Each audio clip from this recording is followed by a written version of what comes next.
Hi, everybody. Welcome to Homelessness 101, Get the Facts. I'm Mindy Mitchell, Senior Technical Assistant Specialist with the National Alliance to End Homelessness, joined by my colleague, Christina Miller, Senior Policy Fellow for California State Policy at the National Alliance. Welcome to the third day of the Housing California Unconference. We're super excited to be here with you today and to share with you all who are just getting started in this field, kind of some basics about homelessness. We like to start these conversations with just a fun icebreaker. And what I like to do here is tell you a little bit about myself, and then Christina is also going to do that. And then we'll hear from you guys. And what we want to know in the chat is who are you, who you're with, what agency or organization, and what's your location, and are you a cat person or a dog person, or both, or neither, or something else entirely. So I started this journey as a case manager at a high barrier shelter in Mobile, Alabama, and that's really important for me in the work that I do now because, and I mention it every time I do one of these talks, because every single family that we served did not deserve to have to jump through the hoops that we made them jump through just to be what should be a basic right, and that is to get off the streets and into safe shelter. I am a cat person, as you will see from many of the photos and GIFs that will be in my presentation. And I'm happy to join you today. So you guys in the chats, tell me where you're from, what agency you're working with. Are you a cat or dog person or something else entirely? And Christina, how about you? Hey, good morning, everyone. Thanks, Mindy. As Mindy said, I'm Christina. I'm the Senior Policy Fellow on California State Policy for the Alliance. I'm also the Alliance West office. Most of my colleagues are back in DC. And I just want to say, if you work on homelessness state policy advocacy or policy advocacy at all, and we haven't met, please buzz me. My position was created less than a year ago, and it's a really exciting time to be working on homelessness policy in the state. And I am #TeamDogs all the way. I will tell you, every time I do this, there are always more folks on the Team Dogs team, and that makes cat people like me very mad.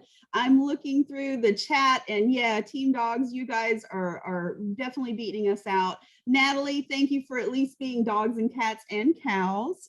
That's a new one for all of this. Randy from Sacramento is a rabbit person. That's also a new one. I haven't seen one of those before. Lots of dog people, welcome. Daniela from Eden Housing. Marlon from Mercy Housing, also on Team Dogs.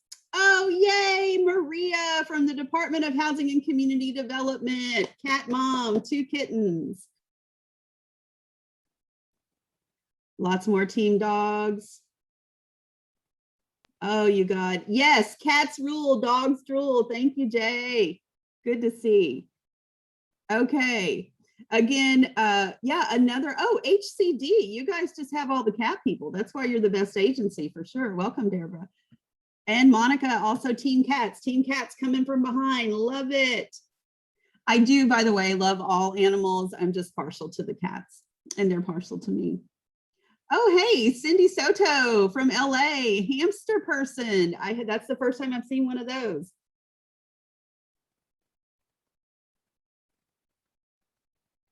Jessica, another cat person. Lots of you love all species. Oh, Austin, nice. Duck-billed platypus person.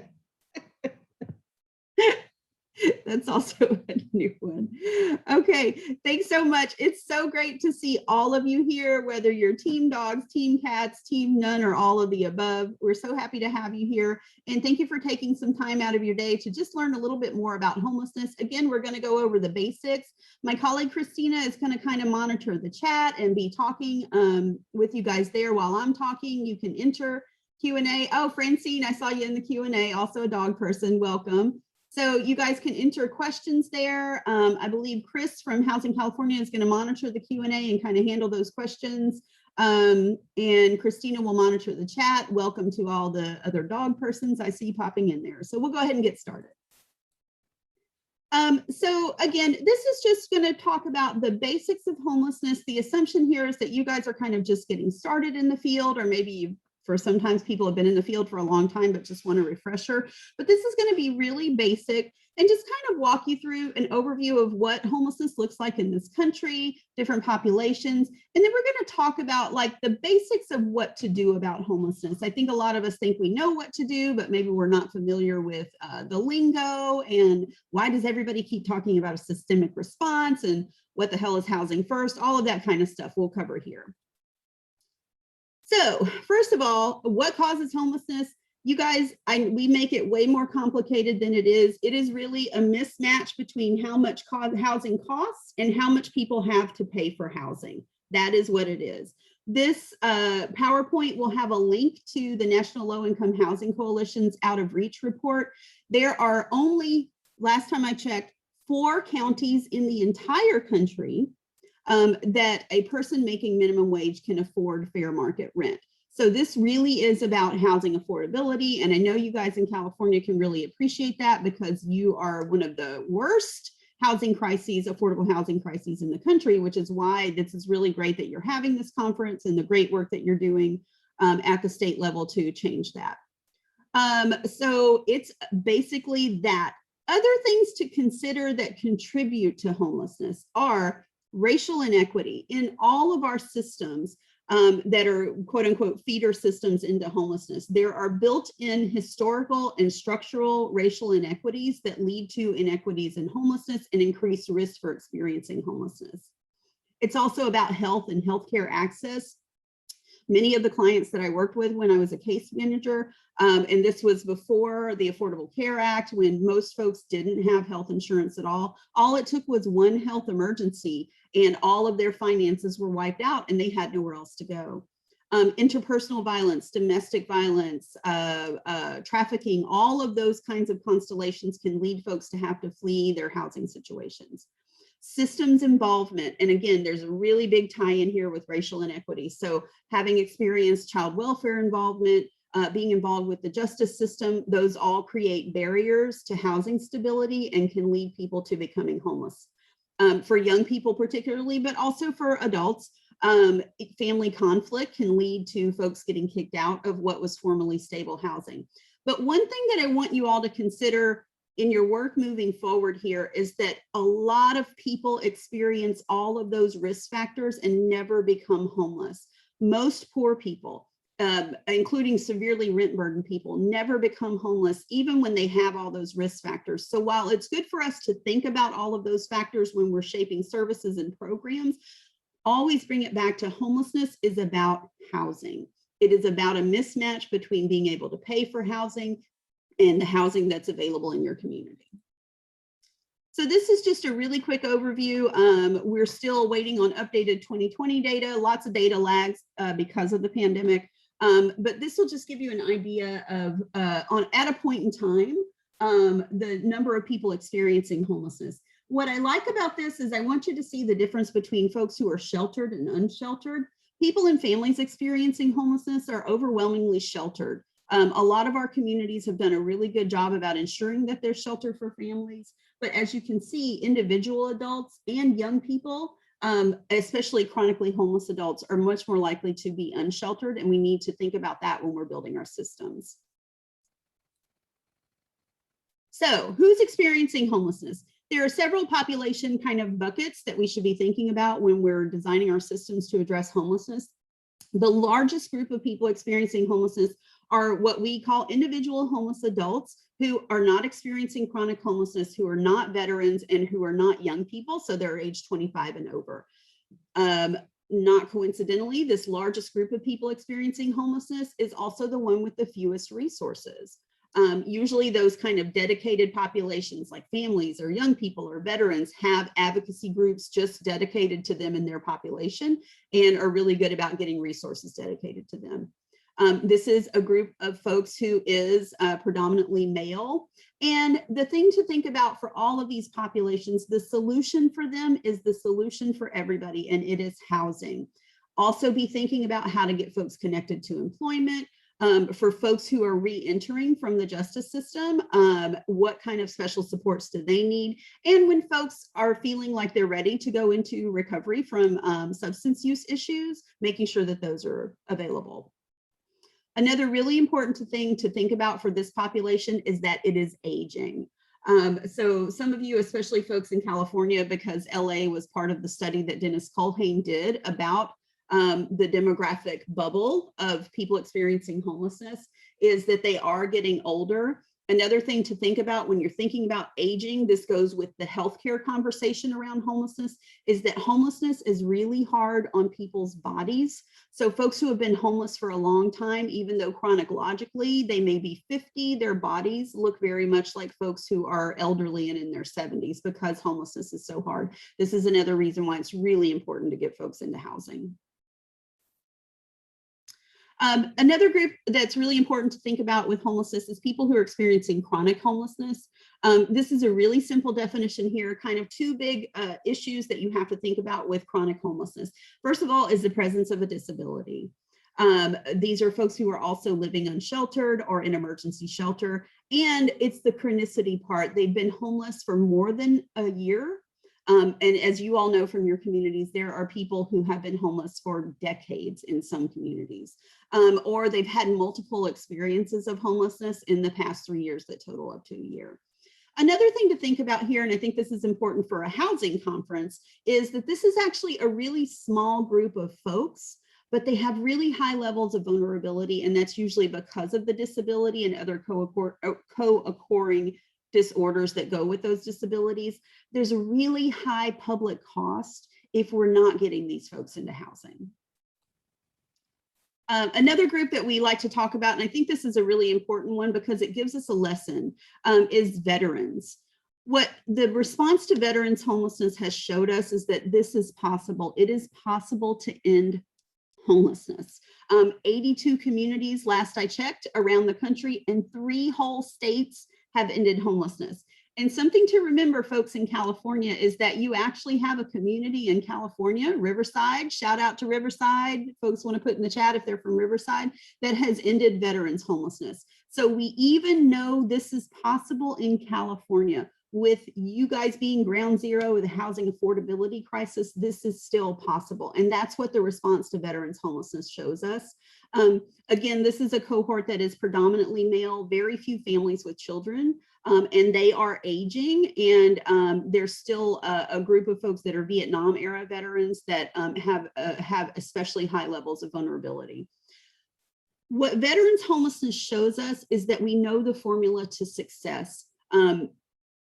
You all can appreciate this because you're all advocates. Republicans and Democrats will give money to veterans, right? So it was really smart. The movement to end homelessness started with veterans. When you have enough resources, you can end this problem. But another thing to keep in mind is everywhere got more veterans resources, but not everywhere ended veterans homelessness. So it's not just about the resources. It's about creating that coordinated systemic response that is focused on getting people into housing. Another group that's really important for you guys to think about, I know there's been a lot of movement on this in California, is youth homelessness. As you saw in the first chart, this is the group that's actually most likely to be unsheltered after people experiencing chronic homelessness. Really important things to think about with young people is that there are special prevention points that that you guys in your community should be using, and predominantly the child welfare system, the juvenile justice system, where you can catch young people before they fall into homelessness by using those system resources. This is another group where family intervention and family reunification is really important. I would argue that that is an important conversation to have with any population, but for young people especially, that's an important service to be providing, because usually the place where they came to homelessness from was with their family. We definitely need to increase the low barrier crisis response for young people. As you saw, because they're so much more likely to be unsheltered, we know that we don't have enough shelter space for them. But we also need to ramp up our rapid rehousing, housing first response for young people and make sure that we're putting them into permanent housing as quickly as possible. And as with all other groups, we need to be doing this in a systemic way, and we'll talk more about that. Finally, the other big group is families experiencing homelessness. This is about a third of the households experiencing homelessness.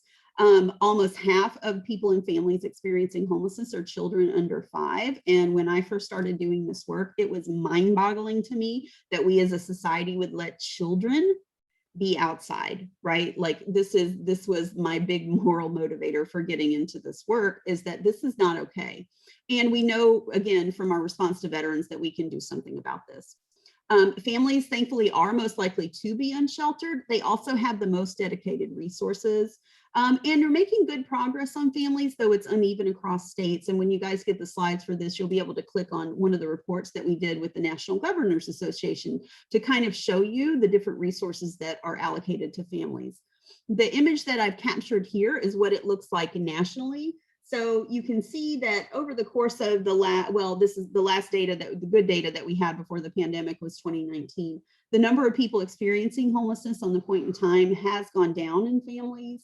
The unsheltered rates are really low. We also have had a vast increase in resources, especially rapid rehousing for families. The bottom part of the chart here is thinking about the resources that are available, both temporary and permanent for families. And again, you see in this piece that these are much more, even though we're not quite at the adequate amount that we need, we do have a lot more resources for families than we do for other folks, especially that biggest group, which is individuals who don't fall into the other populations. Regardless of the population, though, what ends homelessness is housing. Housed people are not homeless. So it's got to be about housing. But like we said with veterans, you can have all that money for housing and still not end veterans' homelessness. So we have to think about how we're building our system. Is it efficient? Is it effective? Is it fast, getting people off the streets and into shelters? Are we doing it systemically from a community-wide approach? Are we doing it through a racial equity lens? Are we connecting folks to the resources that they need to increase their incomes?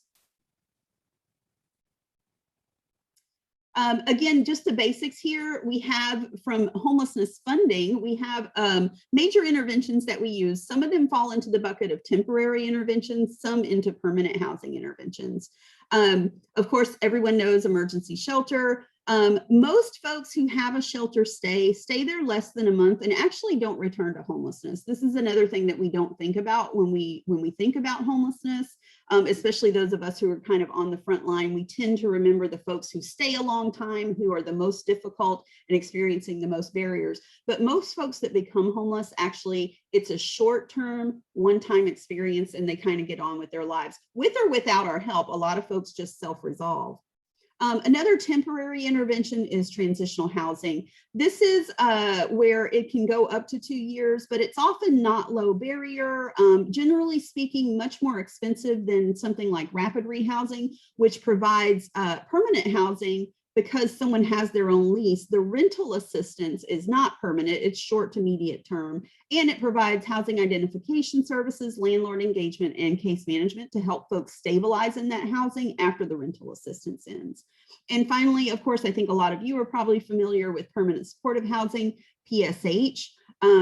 This is a permanent housing voucher, so potentially rest of your life, affordable housing voucher, plus intensive services. So this is a very expensive intervention and should definitely be targeted to folks who are experiencing chronic homelessness and who have the highest levels of vulnerability and are least likely to be able to stabilize on their own without that long-term assistance and intensive service component. So what I wanted to do with this slides, again, this is understanding homelessness in this larger context, how we got to this problem of affordable housing and homelessness. These charts are actually from the National Priorities Project, hasn't updated them since 2015. Don't get so hung up on the numbers. The proportions haven't changed that much. But what I want you guys to see here is that we often, again, because you're hopefully going to leave this conference and go do some advocating, we can see social problems when we see how we prioritize them in the money that we spend. And this is federal government. Christine is going to talk a little bit about at the California level too. But you can see in these charts, first of all, this is the entire federal budget. That orange piece is discretionary spending. The orange piece of the pie then breaks out into the second pie chart, which is discretionary spending. And I've circled here, this is the entire budget for housing and community development, so primarily at HUD. That's only 6% of discretionary spending. And then the homelessness budget within that is a tiny piece of it, right? So we have this big federal pie. We have a much smaller piece for discretionary spending, a much smaller piece of that for housing, which includes affordable housing, right? And then a minuscule part of that is for homelessness assistance. So again, we're prioritizing where we're spending our money, and we're actually getting those results that we see. One other thing to think about here, just another example, and this is a great chart from the Center on Budget and Policy Priorities. Again, we're getting what we pay for. The percentage of housing assistance as part of the gross domestic product has steadily decreased. Specifically, that tiny piece, and I say tiny, it's billions, and billions is a lot, but compared to the bigger picture, it's tiny. So these are the federal funding streams that you guys will hear reference to in the work that you do. A lot of money coming into California from these. The big one is the McKinney-Vento Homeless Assistance Grants. As of FY21, that's fiscal year 21, it's about $3.5 billion. About $2.5 billion of that is dedicated to what's called the Continuum of Care program. This funds housing first interventions, permanent supportive housing, rapid rehousing, some transitional housing in appropriate situations. A continuum of care is a geographical administrative unit through which that program's funding is distributed. It's a competitive grant, so you'll hear folks in your community talking about the COC application, and everybody will be running around with their heads cut off, and that's what they're doing. They're completing that application for that competitive grant. Programs in the community rank programs based on performance, and the resources are allocated based on that. The ESG grant is another one that you'll hear about. That's emergency solutions. This is a formula grant that goes to the states and then gets filtered down to localities. This can pay for emergency shelter, outreach, rapid rehousing, and some prevention funding. Another part of the HUD component of this is the voucher side of the HUD VASH program. So that's HUD, Housing and Urban Development, VASH, VA, supportive housing. These are permanent supportive housing vouchers for veterans who have experienced homelessness. The HUD piece of that is a lot of vouchers. Remember when we talked about why we've made progress on veterans homelessness? It's because Congress has funded housing for veterans, right? So that is a big chunk of funding there. Something important to think about in all of your communities is the role of private philanthropy. There's no firm estimate because some of it is very private, some of it is faith-based, some of it is more community level things like United Ways, but it's around 400 million just dedicated to homelessness, and that's a big important piece of funding. What I have listed here, and I'm not going to go through all of these, you can see this, but there are some other smaller funding streams within the federal government that fund homeless assistance. The big one here, again, is in the VA. Remember, we prioritize veterans and we funded them accordingly, and we've made such a dent in veteran homelessness because of it. The big program, the Veterans Homeless Program, with the case management component that goes with those VASH vouchers, is almost $2.5 billion. And just for the acronyms folks in there, EFSP is Emergency Food and Shelter Program. That's actually part of FEMA. And you'll notice that that is pretty much bigger than everything else for a long time. That was about the same as everything, but they got a bump in the recovery package from the pandemic. And California, Christina, break it down for us. Yeah, thanks, Mindy. And I appreciate you acknowledging that this is like an alphabet soup and there are so many acronyms. And so always sorry in advance. I think every sector has them. But so just to give you the California equivalent, right? So right now, this is still a proposed budget for this year. We have not, the governor has not enacted, has not signed the budget yet, unless there is breaking news that we've missed, because we know there is some stuff rolling out right now. But right now, this is what the total state budget looks like, $268 billion with a B. And most of the homeless programs live in this little sliver at the top there, the Business, Consumer Services and Housing department. which underneath that sits the Homeless Coordinating and Financing Council, or HCFC. And that is where most of the homeless service programming is coming out of. There are programs that touch people who are homeless in Health and Human Services and in some other parts of this pie chart. But by and large, that is where the homelessness and affordable housing funding lives. I think one of the challenges that we see is that a lot of these funds are one-time or they're multi-year, so they are not ongoing, which is a huge challenge. I'm sure some of the providers and folks doing the work on the ground who are attending this workshop know that sort of one-time stop and start funds make it really hard to make progress on this issue. So that is somewhat of the California landscape. Again, we're really excited to see what comes out in this year's budget. There are some exciting and promising new programs. The homelessness budget, per se, will land somewhere, we think, between $10.5 billion and $12.5 billion, depending on how you slice and dice the numbers. But we do expect to see some more information on where the homelessness funding lands for this year in a matter of days. Thanks, Christina. And for all you California folks, Christina is, like she said, our West Coast office. She's a resource for you, the National Alliance's resource for you out in California, doing great work out there. I just had a chance to go through the chat really quickly.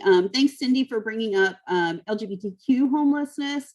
LGBTQ folks are overrepresented among people experiencing homelessness.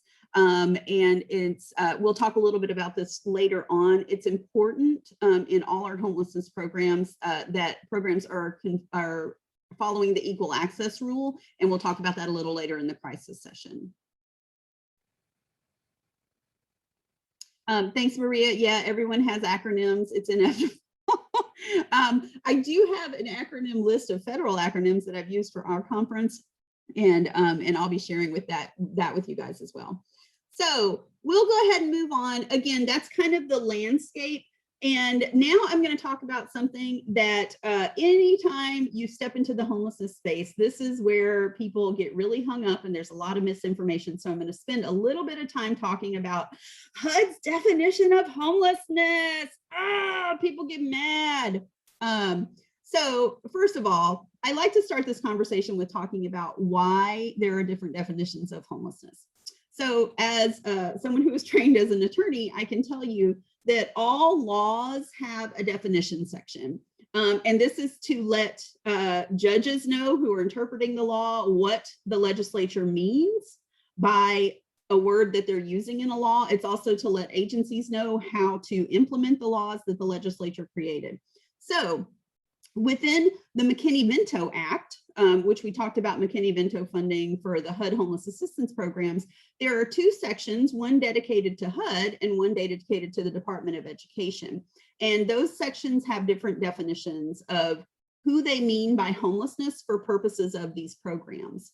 So the education definition, because education is a public right in this country, it is much more broad. Every child in this country has a right to free public education.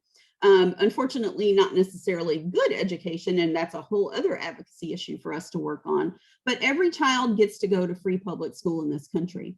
So what Congress wanted to do with that definition in the education section was make it really broad and capture people who are experiencing not just literal homelessness, but maybe had to move in with family and friends in a different school district. The idea is we want to make sure that even when housing is unstable, children's education remains stable. So what that part of the McKinney-Vento Act provides is that schools, young people, children, I'm used to talking about youth and calling them young people, children get to stay in their home school, even if they move out of the district, if they're going to an unstable housing situation, right? So it's about keeping children stable in their education, even when housing is unstable. The two school districts have to figure out the transportation issue there. So that is a right that everyone has.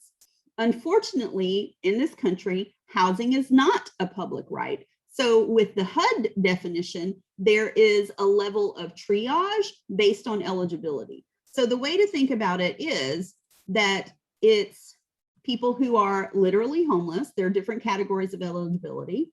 That means they are either unsheltered or living in shelter or transitional housing. They're imminently homeless, so they're about to become literally homeless in less than 14 days. There are people who are homeless by other definitions, but still have more than 14 days before they are becoming literally homeless. And then there are people who are living in unsafe situations. The most common of these, of course, is domestic violence, but this also includes people who are being trafficked. This includes, HUD has clarified, young people who are trading sex for a place to stay, all of those unsafe situations. So the HUD definition is not about definitions, it's about eligibility based on these categories. And because I love flowcharts, I made a helpful one for understanding the HUD definition of homelessness. Again, it's about eligibility, not definitions. So you're kind of asking yourself at the front door of whenever someone reaches out in a crisis, the first thing I want to know is, are you safe? If you're not safe, you are at the front of the line, right? So that's category 4, and that is eligible for a lot of stuff from the HUD resources, right? Then if you're safe, but you're outside, you're next in line and you're eligible for those things. Then you're staying somewhere, but how long can you stay? If it's less than 2 weeks, you're next in line. If it's more than 2 weeks, you're further back in the line because your housing crisis is not as imminent and unsafe, right? So think about it in terms of eligibility. It's about the imminency of your housing crisis and what you're eligible for based on that. What I put in this flow chart too, and I think this is important when we're talking to folks at the state level, is this is about the federal HUD resources. There are lots of other homelessness resources out there, those other federal funding streams, the state resources that Christina talked about, your local systems all have dedicated homelessness fundings.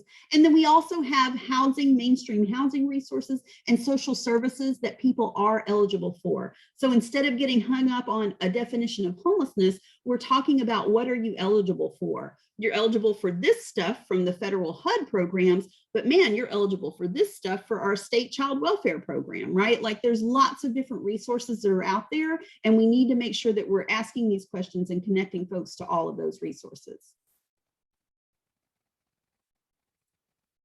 So we do a little Mythbusters here. So you guys come on and give me some feedback now that I've given you an overview of the definition. Are couch surfing youth eligible for HUD homeless assistance?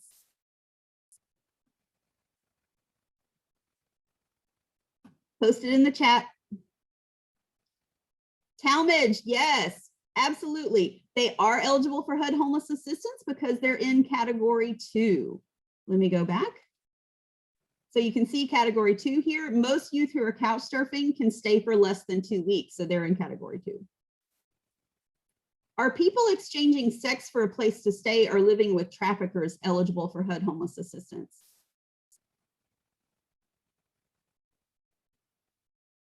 Yes, everybody got that one. Awesome. They are actually in category 4, front of the line.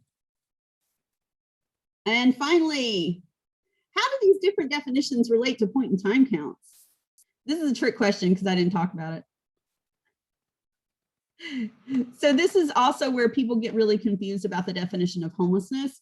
So what we count in point in time counts, going to go back here to the chart. What we try to capture in point in time counts is people who are in category 1. That's the way to think about it. So what you want to capture every year, year over to year, is who is unsheltered and who is sheltered, right? You're not trying to capture everybody who is defined as homelessness because that would be impossible. For example, think about category 4. You have tons of people in your community right now who are experiencing domestic violence, right? You're not going to get an accurate account of that on a point in time night unless you go door to door and say, hi, is someone here experiencing domestic violence, right? So think about it that way. Point in time count is different from definitions and eligibility. It is about capturing an image, a snapshot, oranges to oranges every year, who's sheltered, who's unsheltered, just category 1. We do know the numbers in the other categories by looking at yearly data, and you guys also have a lot of good data at the state level on that, especially now that you're doing a lot of cross-system data sharing to be able to see folks who are in these other categories. Okay. Do people want to take just a quick 2-minute screen break? I am really mindful now that we all live in this virtual world that Zoom fatigue is super real.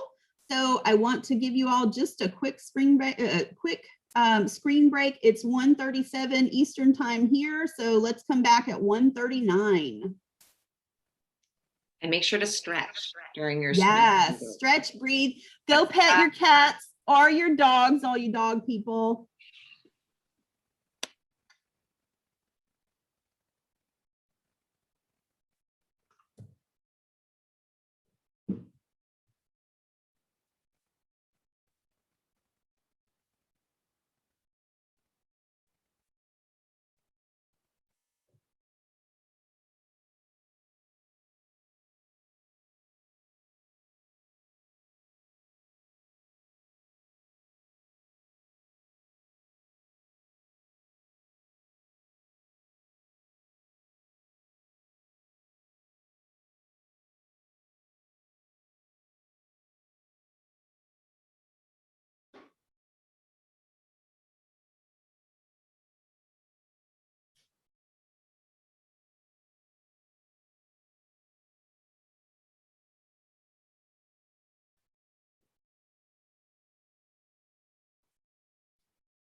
Okay, welcome back, everybody. 1:39 Eastern.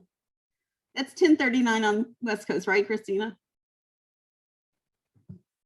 So good morning to everybody there.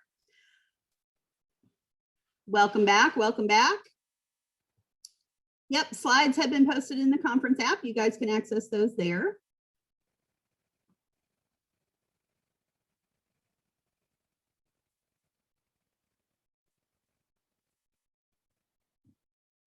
Okay, we'll go ahead and get started. Hopefully everybody had a wonderful stretch and got to grab some water, which is what I did. And we're going to talk about an effective homeless response system. So I have to tell you guys, be prepared. This is kind of boring, but this is also how we actually get this work done. Just keep going back to the thing about veterans homelessness. A lot of places got a lot of extra money for veterans, but not a lot of places ended veterans homelessness. The secret was they created an effective systemic response to veterans homelessness, and that is how we end homelessness for all folks. So we are going to try to make this as interesting as possible, but just keep in mind that even if it seems boring, this is actually the secret sauce and how you solve homelessness. So what we mean by an effective homeless response system is that you have a COC that is coordinated and uses housing first approaches to solve homelessness. So if somebody is about to become homeless or they're already homeless, we can identify her, we can keep her safe and quickly get her back into housing. What do we mean by system? So a system is interdependent parts. All of these parts are doing different things, but they're working together. There's a defined set of resources and practices for all of those different parts, and they're all working towards a common goal. The common goal is really important on ending homelessness.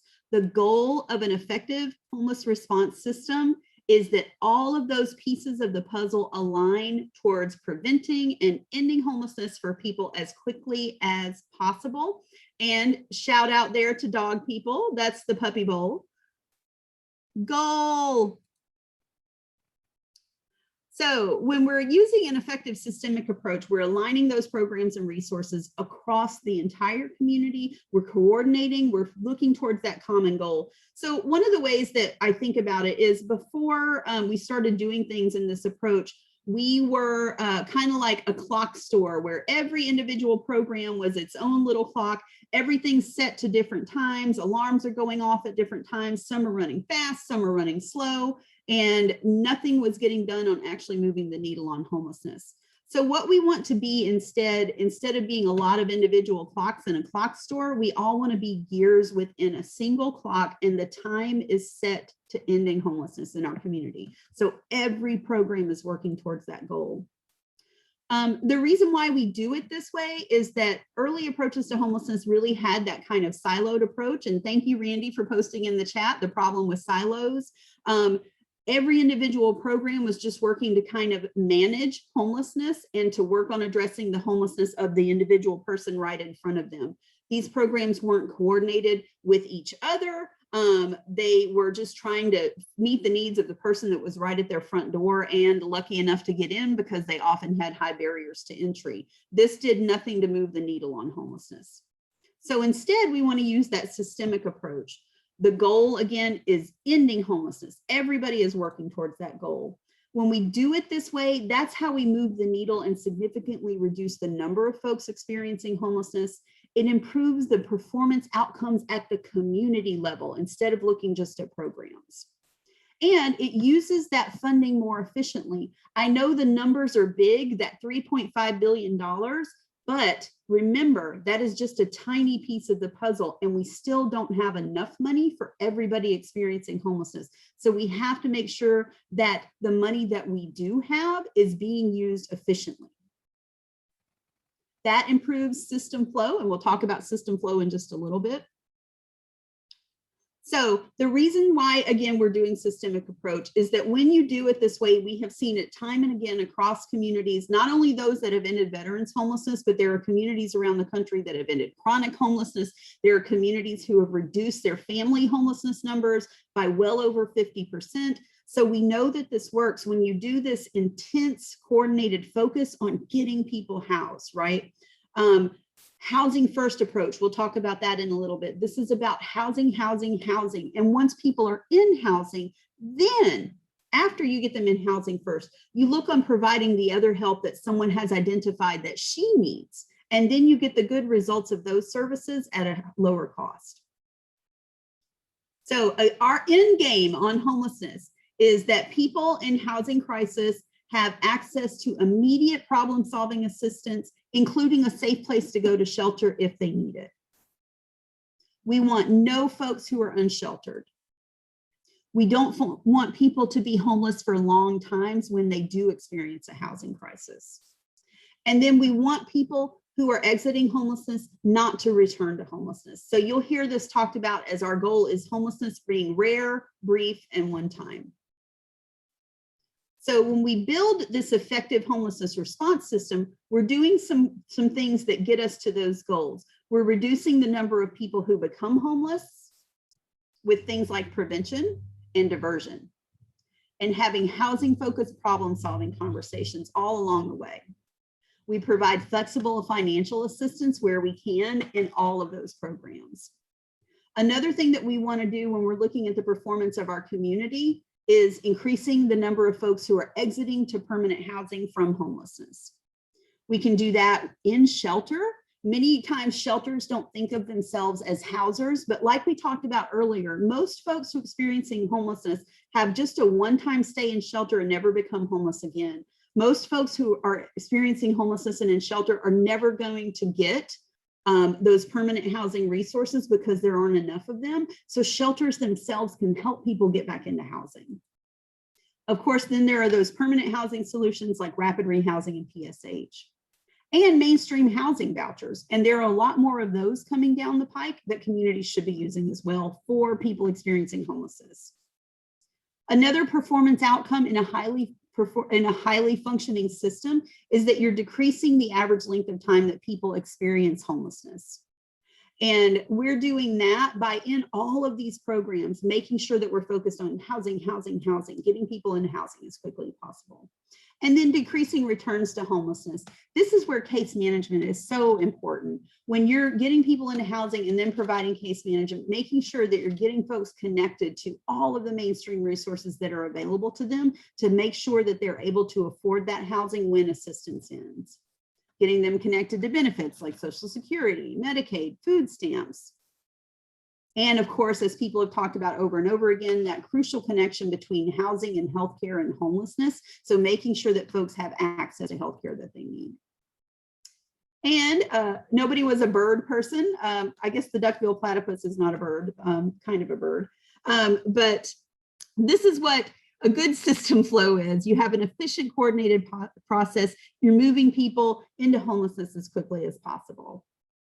A lot of our communities do not have good system flow. They are called what we call a stuck system. So for many of you, even though you're just getting started on homelessness, these things will sound familiar to you. These are common characteristics of communities that have stuck systems.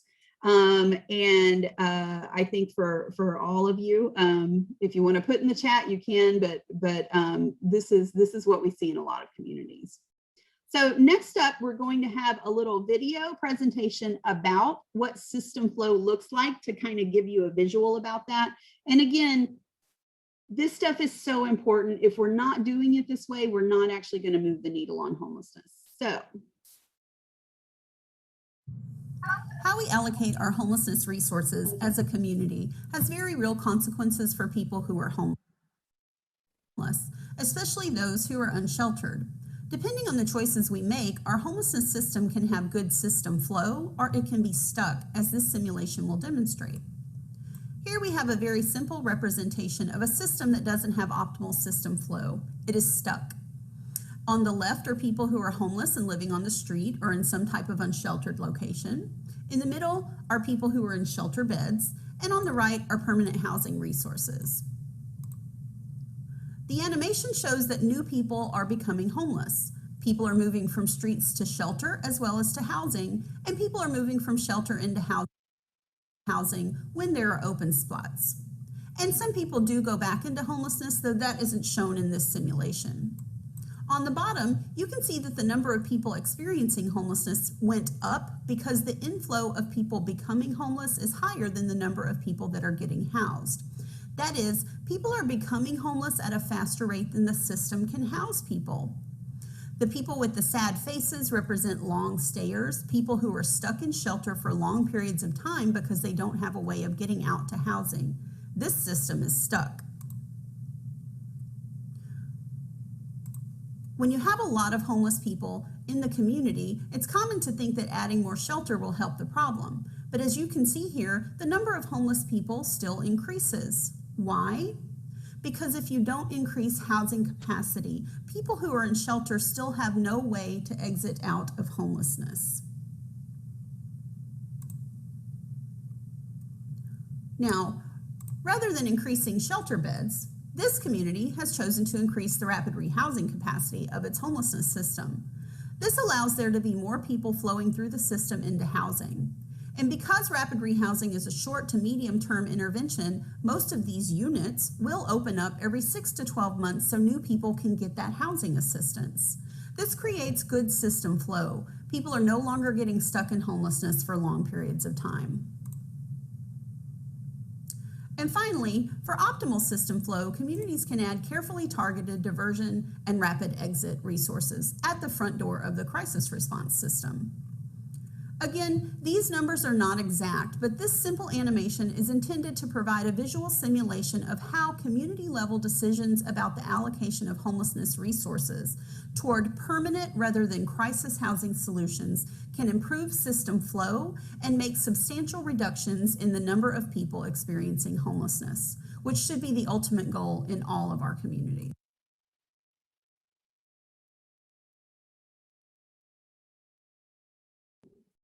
Okay, so there we go. Just a visual for you. Again, Adam will talk about diversion in just a minute. Just a visual for you to, again, think about how you allocate resources in your community. As you guys move forward in this work, you'll be a part of a COC. There will always be conversations about how to allocate resources. And this is what we need to be thinking about when we're making those decisions about resources. So elements of a good system flow. We're using housing first across the system. We're diverting people from homelessness, imminent homelessness whenever possible. And again, we'll talk a little bit more about diversion in a minute. We have the ability to rapidly identify and engage people who are experiencing homelessness and connecting them to the crisis services that they need and to permanent housing assistance. And this is an area where racial equity lens is really, really important. Are you outreaching to communities where people of color experiencing homelessness live? Are you connecting with service providers that serve people of color? They're the ones who are probably connecting with the people of color who are experiencing homelessness that you're not finding in your traditional outreach methods. We want to make sure that we have quick, low barrier, accessible pathways to shelter, and that people who are in shelter are only there for a short time and quickly connected to housing. Rapid connection to housing for folks who are sheltered and unsheltered. Housing is the focus for everyone. And again, that we're doing all of this in a coordinated way so that people can access the homelessness system and exit from it quickly. So we kind of want to move from just everybody in the pool doing their own thing to really awesome synchronized swimming. So we're going to talk a little bit about some of the things you guys have had questions about. When I talked about the different parts of a homelessness response system, I want to go a little bit deeper into these. Depending on the work that you're doing now and that you do moving forward in the homelessness system, some of these will be more familiar to you if you're working in a shelter or a rapid rehousing program, or you're doing outreach or housing navigation. Some of them will be less familiar, but each of these is important to understand because they're part of that whole bigger system. So these are the elements of an effective homeless response system. And the most important thing to think about in each of these is that we're looking through them all through a racial equity lens. You can have all of these components and you still will have racial disparities if you're not paying attention to that from the beginning as you build these programs and as you implement these practices. Housing first is the most important piece. This is a philosophy shift. This is a different mindset and approach to homelessness. It's saying that we are going to prioritize getting people back into permanent housing as quickly as possible, not putting up those hoops that my shelter made families jump through just to get into shelter, connecting them to voluntary services that they decide they need to sustain housing. Housing first, there's a lot of confusion about it still, even though we have been trying to do this as a country for at least 20 years and even longer than that from the original Housing First programs. Housing First is not just one type of program. It's not just PSH. It's this system-wide, everybody in the system coming at homelessness from this philosophical approach and using it throughout their interventions. Housing First is not one size fits all. It's individualized. It's about getting folks into housing and providing them flexible, individualized supports, giving them choice and autonomy about what services they want after they get into housing. Housing First is not housing only. If it's housing only, you're doing it wrong. Housing First includes supportive services. The difference is people choose to engage in those services. They aren't required to do them to get into housing. Housing First is not setting people up for failure. Housing First is providing housing as that foundation, that stable foundation from which they can then work on all of the other things that they decide they need to maintain stable housing. Housing First is not a way of prioritizing one population over another. It's a way of providing housing for everyone who needs it, regardless of the severity of their barriers. Like I talked about, this is a serious paradigm shift. The traditional approach to homelessness for so many years, decades, was housing ready. That is what my high barrier shelter program that I worked in did. It's that you became homeless of something that was wrong with you, and we need to fix that to make you ready for housing before we reward you with housing at the end of whatever program we thought you needed to fix you. Housing First follows this basic principle. Everyone is ready for housing, regardless of the complexity of their service needs. They're ready for it because they don't have it. It's not a program, it's this system-wide orientation. We're not putting up prerequisites to getting into housing. This is the client's housing. We don't provide them a program to find time that they have to leave, which is what a lot of transitional housing looks like. And something really important to notice too, when we think about Housing First, is that it's about power dynamics. It's about shifting power to the client. One of the things that I like to talk about, we are all coming at this work from really good places. We care about people experiencing homelessness. We care about our communities, but we also need to acknowledge that the service provider and the client relationship is an unequal power imbalance, right? So what Housing First does is shift that power dynamic and gives the client the power. We're saying we're going to get you into Housing First and you decide what services you need. You tell me what you need from you to maintain stability. Yes, Talmud, I see your question about Housing First and diversion support. Diversion is also Housing First. Again, is this orientation that we're using across any intervention that we're doing. So I like to give, some of you may know me from the work that I did on youth homelessness, and I learned a lot working with Housing First providers who were in youth homelessness, because for a long time, that part of our field was not into Housing First. So I made sure that when I first started doing youth work, I was connecting with folks who were approaching youth homelessness from a Housing First perspective. And I learned so much from them. So you'll see each of these talks, each of these little points here is from a youth perspective, but this applies to anyone that we're serving. Thinking about power dynamics and the reason why we need to shift to Housing First. Riviana, who is now with the National Innovation Service, but started out as an outreach worker in this, I literally have the power to decide if you get one juice box or two, right? Such a simple little vision, but also so demonstrative of the power that you have as compared to someone who's experiencing homelessness. It shifts us away from what in the youth field is called adultism, but for all of our field, this is paternalism, right? Not being Housing First is about paternalism. Derek Wintorf, who is now with CSH, but used to be a youth provider, said, our job is not to parent young people, not to raise them, it's just to accompany them. And that is all of our jobs. If we're not being paternalistic, what we're doing is not saving people, we're just accompanying them and they're leading the journey. One of the things that's most difficult about Housing First, because it's voluntary services, and y'all, I know I did frontline services. Voluntary services is hard, right? It's hard to get people to engage. One of the great early rapid rehousing for youth providers that I learned a lot from at Northwest Youth Services said, you know what, if you make it engaging, they will engage. So again, that shifts the burden from engagement from the client onto you, the provider, right? This is what I love best about Housing First. Next up, second part of an effective system response is the coordinated entry. So this includes things like outreach, diversion, prevention, prioritization, all of that. But again, thinking about this through a racial equity lens, and we'll talk a little bit more about that specifically with coordinated entry. So you guys, I know in California and other places, man, coordinated entry is hard. It is hard to do. In some places, it can feel like a dumpster fire.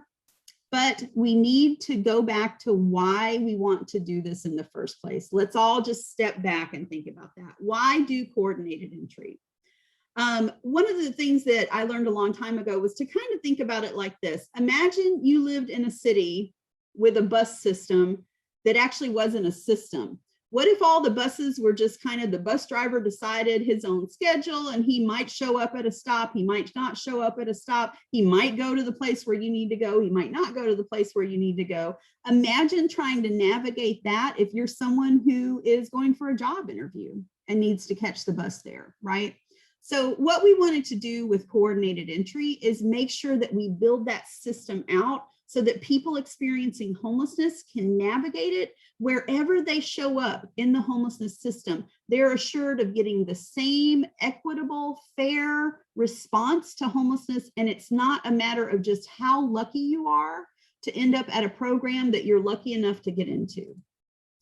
So our goals for coordinated entry, and this is what we need to get back to.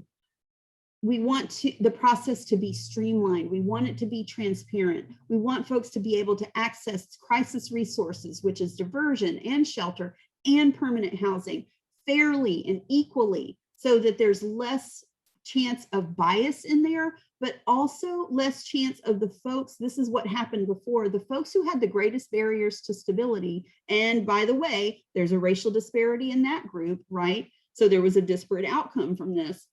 The folks who had those barriers, the folks who most needed our helps were the folks who were most likely to be turned away from programs because frankly, they were just harder to serve, right? It's okay to acknowledge that this is hard work, but that's what we're trying to get away from with coordinated entry. We wanted to have standardized across programs wherever you touch the system, like Randy says in the chat, no wrong door, that you're getting the same assessment, same referral process. And I'll say something about assessment tools in just a minute.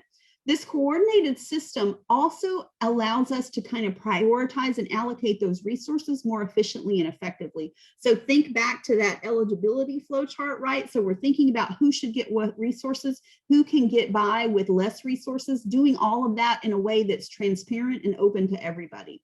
This is a client-centered approach. You can think about it kind of as the way we used to do it before was a program-centered approach.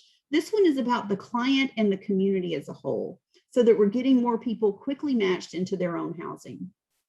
I wanted to say a quick word about tools. A lot of you, even if you're new to this work, will have already heard about the VI SPDAT, which we actually the org code, the creator of the VI SPDAT has said, let's stop using this because we started using these tools in ways they weren't intended to be used. Originally, VI SPDAT was supposed to be about service prioritization, who is actually closest to death, right? Like who most needs our services because without them, they will die. And that's a really important thing to do. But what has happened is communities started using this as a way of assigning people to housing interventions, which is not what it's intended to do. So don't use it that way. But also another thing that communities really misunderstood is that they don't have to use any particular tool. HUD has never said, use this tool or that tool and only this tool or that tool. What's required in coordinated entry is that the community decides as a community what form of assessment they're going to use and how they're going to prioritize based on that assessment. So many communities have now come up with their own tools and their own areas of prioritizing based on barriers to resources. You can also do that through a racial equity lens, which we'll talk about in just a minute. So another way of thinking about why we do coordinated entry, this is, we did some work with Napa, another California community that has done tremendous work on homelessness. This is kind of visual map about what it was like if you were experiencing homelessness or housing instability in the community. You might start out in jail and end up going to the streets. You might go to the shelter. From the shelter, you may or may not get into housing, or you might go back to the streets. You might end up in the hospital. But then from the hospital, you might get into housing or you might go back on the streets, right? Like, and this was all variable depending on who you were, what resources you had, who you were connected to, where you were lucky enough. This is not helpful for the community, and it's especially not helpful for people experiencing homelessness. Napa did a lot of great work to kind of build out this more structured coordinated entry system. And now you can see, right, like this just makes more sense and it flows better and it provides people with a structure through which they can go. No matter where they're coming from, they're going to go through the same process. Another good way of thinking about coordinated entry, this is from Columbus, Ohio, Franklin County, kind of theirs. And a lot of communities have done really good work on making coordinated entry. So if you're in a city where coordinated entry feels like a dumpster fire, never fear, it can be better. Don't scrap it because it's hard. Bring yourself back to the why we do this, and that's ultimately that it's best for people experiencing homelessness. A really important when we're doing coordinated entry, though, that we think about racial equity. This is another flow chart that I built because I love flow charts, but it helps you think about Racial equity is about more than just assessment tools. Some of you may have heard over the years that assessment tools themselves were racist. There were some communities that were getting disparate outcomes on assessment tools. There were other communities with those same tools, though, that had outcomes that were not disparate at all. And then other communities that were using that same tool and actually found that it favored people of color. So that tells us that it's not the tool, it's how you administer it. But that made us want to have this bigger conversation about racial equity and coordinated entry. Coordinated entry is about more than the assessment tool. It's about all of the places along that community response, from the minute you first connect with someone to the time that they get assigned to housing. Each of those places is somewhere where bias might be introduced. So when you're thinking about coordinated entry and racial equity, think about it in all of those spaces, right? So this again will be available. We won't spend too much time on it, but this is the kind of thinking that we should be doing in all of these pieces of the puzzle about racial equity, asking these questions at each of the points where we're touching people experiencing homelessness. Diversion. Someone asked about diversion. This is really, really important. As you saw in the little video that we did about system flow, having enough housing on the back end is really important, but being able to divert people from homelessness altogether is another really important piece for improving system flow. Diversion is a service, right? It's a strategy that we're using when people are just about to become homeless, where we can get them back into housing quickly and they never have to enter the homelessness system altogether. It's about problem-solving conversations. The more work that you spend, the more time that you spend listening to things from the Alliance, you'll hear us talking about problem-solving conversations. These are having conversations with people experiencing homelessness or about to be experiencing homelessness to find out what's going on with you and how can we solve this problem and get you back into housing quickly. It's about connecting folks with resources.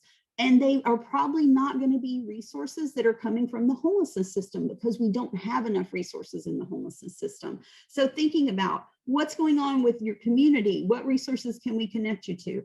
What's going on with your family? Can we get you some mediation to help you? For example, if you had a fight with your mom, to get you back into housing, doing family reunification. It's helping folks find housing, get them into housing. And it's providing flexible financial assistance when folks need it that will help them solve that immediate housing crisis. A lot of places do great diversion and never actually provide financial assistance. It's just having that conversation and helping folks kind of work through their crisis and thinking about the resources that they have. Diversion happens at access points and when people are seeking shelter, but before they actually have intake into shelter. You still have a problem-solving conversation when people are in shelter, but once they're in shelter, that's not diversion anymore.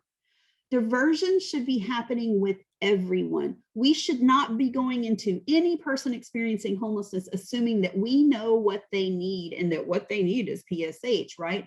We're going to try it with everyone. We're going to have that problem-solving conversation and try to find alternatives to coming into the homelessness system.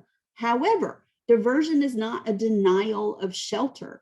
If someone doesn't have safe alternatives, we should make sure that they're able to get into shelter quickly. And something that I want you guys to think about with diversion, we don't have enough time during this, but there's lots of really good resources out there on diversion. Every community should be doing it and doing it well.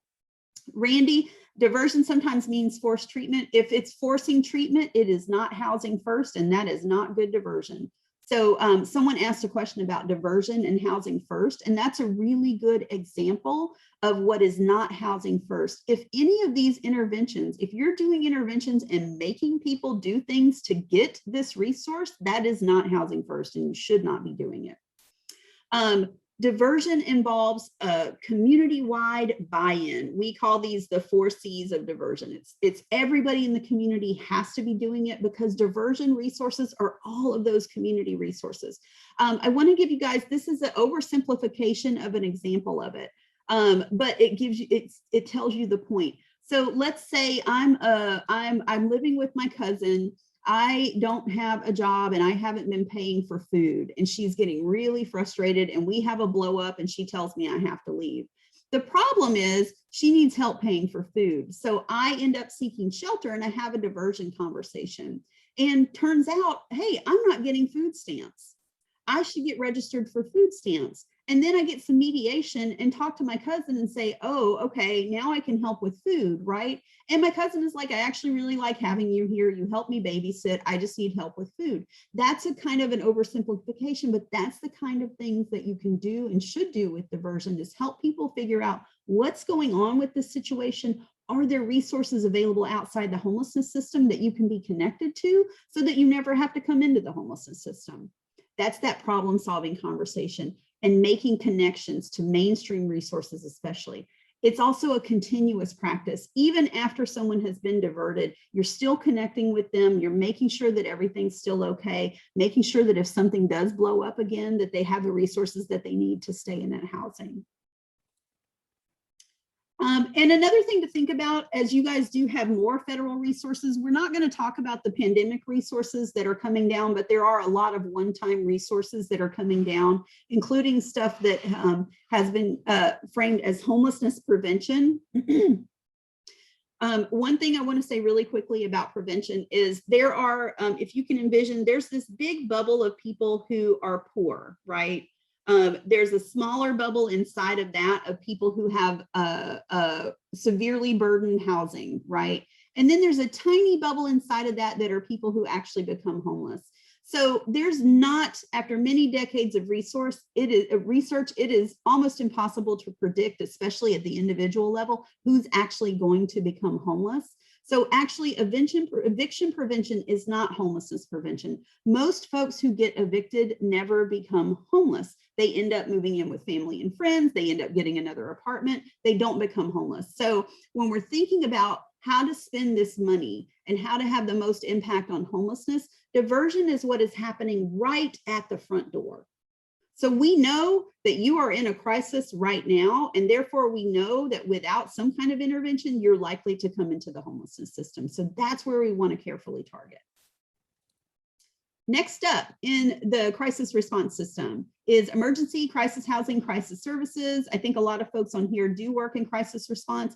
Again, racial equity. This is very, very important here, especially making sure that we have low barriers in our shelter, because often the barriers that we set up are themselves having a disparate impact on folks who are people of color. So a good example here is if you have a shelter program, I'm sure no one on here does, but if you have a shelter program that doesn't let in people with criminal histories, because of historical and structural racism in the criminal justice system, that is going to have a disparate impact on people of color experiencing homelessness, especially Black and Indigenous people, right?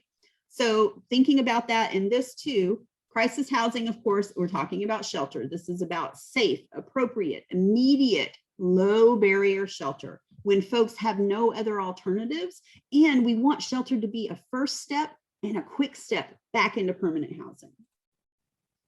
These are what the Alliance has come up, the 5 keys of effective emergency shelter.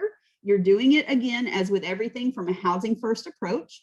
You're implementing safe and appropriate diversion whenever possible. You have that immediate low barrier access. So you're looking at your rules. What rules do you have about coming into shelter? Why do those exist? If a rule is not about safety, it should not be there, right? You're making sure that shelter is itself focused on getting people into housing quickly, getting people out to shelter. Shelter should not be a destination. It is a quick launching pad back into housing. And shelters should be looking at their data to measure their own performance. This is another place where thinking shelter was done traditionally a certain way for a very long time. So there's a shift that has to happen in shelter. It's shifting to thinking about what shelter is. It's not just a place to get a shower and to have a meal. It's about life-saving intervention that gets people off the streets. It has to be easy to access, especially easy for the folks who are most vulnerable and who, but for that assistance, would likely not get any at all. Here is where I want to make sure that we talk about the equal access rules. So for the Cindy who brought up LGBTQ populations, the equal access rule is from HUD and says that all HUD programs, including emergency shelters, should not discriminate and keep people out based on their identities and their family configurations. So to move away from the LGBTQ part of it, but equal access is about all of the different kinds of people you should be serving. One that you guys might still hear in some shelters who are not HUD funded is that a long time ago, it used to be that domestic violence shelters would not allow boys over 12 in the shelter, right? So families had to kind of split apart if they were homeless, and the mom and the younger kids could go in the DV shelter. The teenage boy would have to go somewhere else, including remaining unsheltered. So that is a violation of equal access based on family configuration. And the same is true for LGBTQ folks, is that they should not be denied services based on their identity according to equal access rule. Rules, like I said, should only pertain to safety. Jay, I see that you have shelters have specific check-in times. That is not consistent with Housing First, but more so than about Housing First, that's about the access piece of it, right? Like making sure that you're low barrier access. Anything that you're putting up, the thing that you're putting up that is stopping people from coming into your shelter is a barrier to access. So we recommend as a best practice that you shouldn't have those check-in times.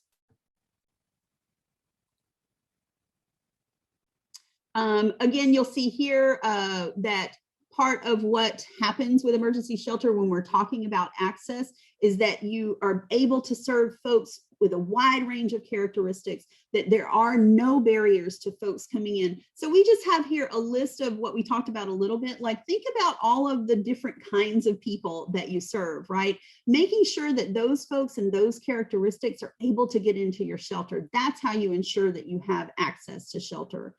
So you're thinking about age and ability, people with criminal histories. And again, these are areas where you're going to have a disparate impact by race if you are putting these barriers up. Physical conditions, when people are coming in from other communities, LGBTQ people, couples. There were shelters in my old community that split couples up, right? Like, don't split couples up. They're a family, even if they don't have kids.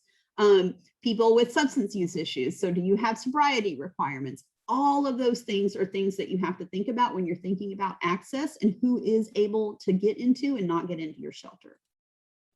Next piece of an effective homeless response system is permanent housing, getting people back into permanent housing quickly.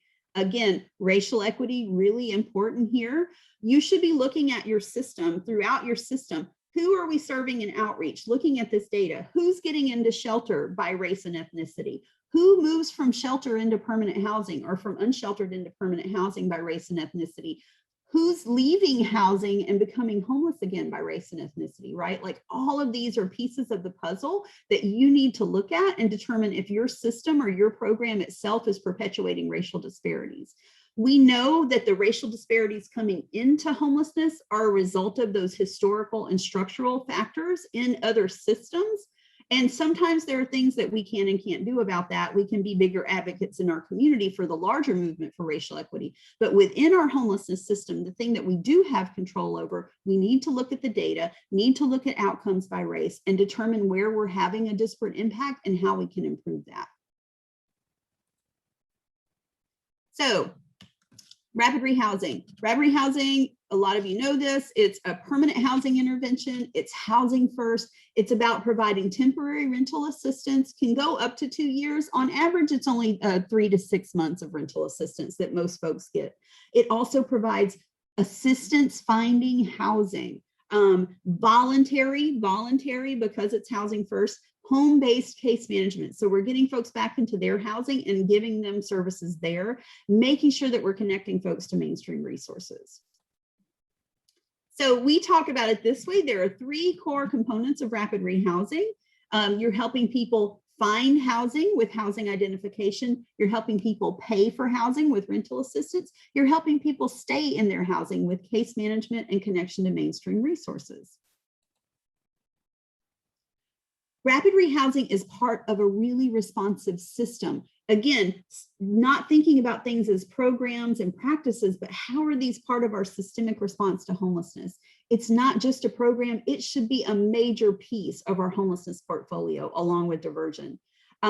You're doing this system-wide. It's not one size fits all. Just like I said with Housing First not being one size fits all. This is about tailoring an intervention to an individual based on their needs.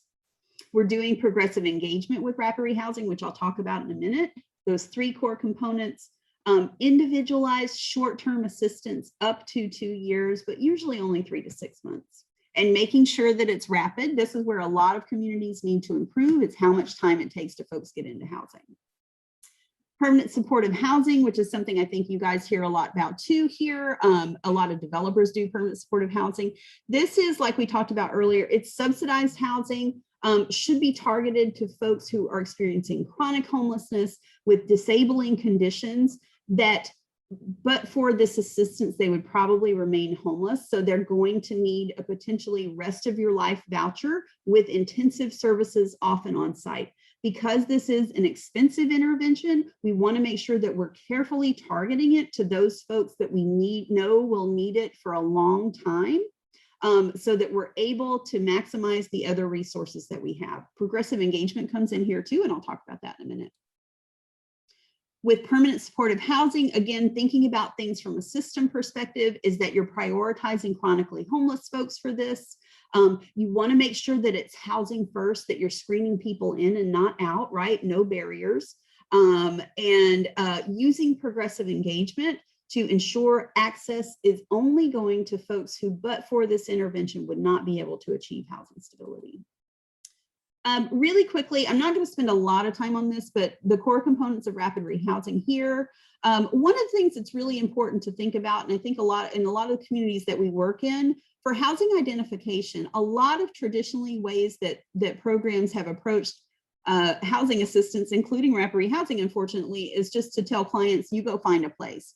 Well, I'm in crisis right now, and I probably don't have the mental resources to devote to doing landlord search. So housing identification in rapid rehousing is on the program. The program handles this. Really effective programs actually have a staff person who is just dedicated to doing housing and working with landlords.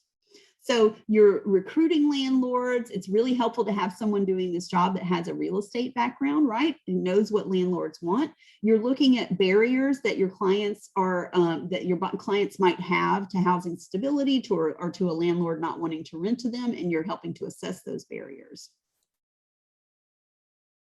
The rent and financial assistance, again, is going to be done from a progressive engagement approach. It can cover everything from move-in costs and deposits, rental assistance, utility assistance necessary, whatever we have to do to get folks immediately out of homelessness and back into permanent housing.